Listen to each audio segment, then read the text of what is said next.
Now, looking back, you know, do you feel that this administration or this State Department has done everything it could to bring this thing to an end, to stop the suffering, to stop the killing of Palestinian children, men and women, and so on? Do you Yes. feel that there was a time that you could have probably, put your foot down, so to speak, the foot of the United States of America? Yes, I absolutely do. And Said, I think that actually do? no, I'm down? answering his first question about it. Do we believe that we've done everything that we can? Careful. Yes, I absolutely do. And Said, I think one of the things that we have always been focused on in trying to get a ceasefire over the line is not just to get a ceasefire for a ceasefire's sake, but to get a ceasefire that would be enduring.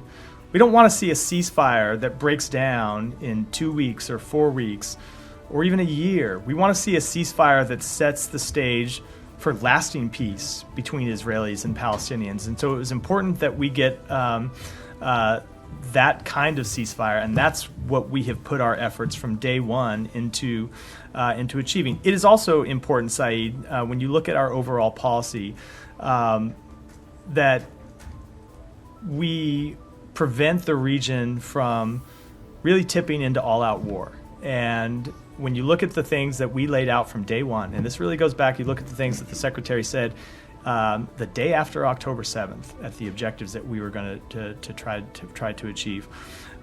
It was important that we continue to show that we are committed to the defense of Israel so that its enemies across the region did not see this as a moment of division and a moment of weakness when they could attack Israel and really plunge the region into the type of war that, as awful, as horrible as Gaza has been, would have extended that pain and suffering from Gaza into places all across the region. So that has also been another chief objective of our policy. But Matt, when all is said and done, the real cause of all these conflicts, all these wars that happen from time to time, is the fact that the Palestinians continue to suffer. They have been displaced for 76 years or more, 78 years. So there was a great deal of talk, rhetoric about a Palestinian state, about, finally the Palestinians living in dignity, allowing them. I think it was this administration or this Secretary of State that talked about the need for Palestinians to live in dignity and to have the same opportunities as Israelis and so on. What have you done to bring this about, to make it real, to set the road for this to, at one point to come about? Let me start by addressing something you said in the run-up to your question about the suffering of the Palestinian people.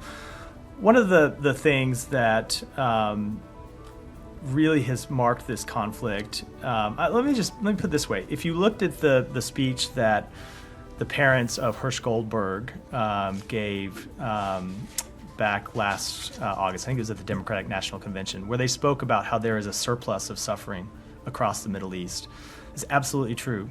We have seen Palestinians suffer long before October 7th, and of course have seen them bear the brunt of this conflict.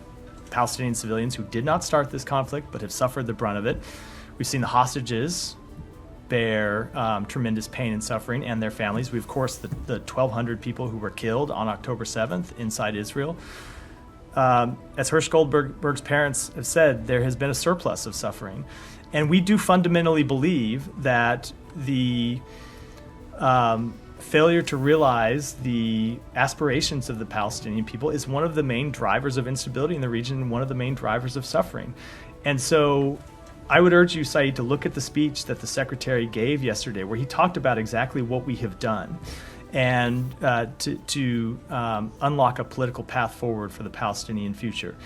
There are 3 stages that we see that are important to get to finally realizing a Palestinian state. 1 is a ceasefire, and we got there today. 2 is a day-after plan that starts to rebuild Gaza.